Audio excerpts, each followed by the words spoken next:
ஆண்டவரால் செய்ய முடியுமா என்கிற டவுட்டே வரக்கூடாது. ஹல்லேலூயா. அந்த சந்தேகமே வரக்கூடாது.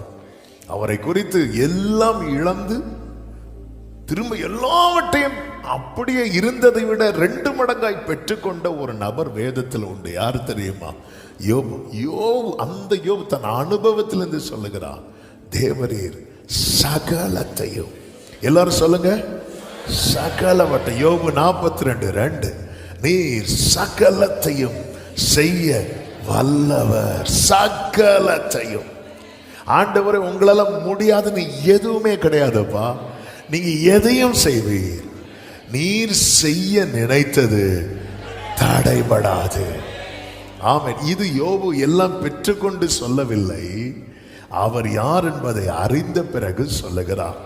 எனவே ஒரு தேவ பிள்ளை கர்த்தர் எப்படி செய்ய போகிறார் அப்படின்னு சொல்லி ரொம்ப யோசித்து தலையை எண்ணாக்காதீங்க, புண்ணாக்காதீங்க. கர்த்தர் செய்வார்னு நம்பி தோதிங்க. அது எப்படிப்பா நடக்கும்? அதெல்லாம் தெரியாது.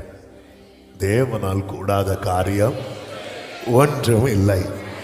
எத்தனை பேர் இந்த வார்த்தை அப்படியே இருதயத்திலிருந்து மனப்பூர்வமாய் விசுவாசிக்கிறீங்கன்னு தெரியல.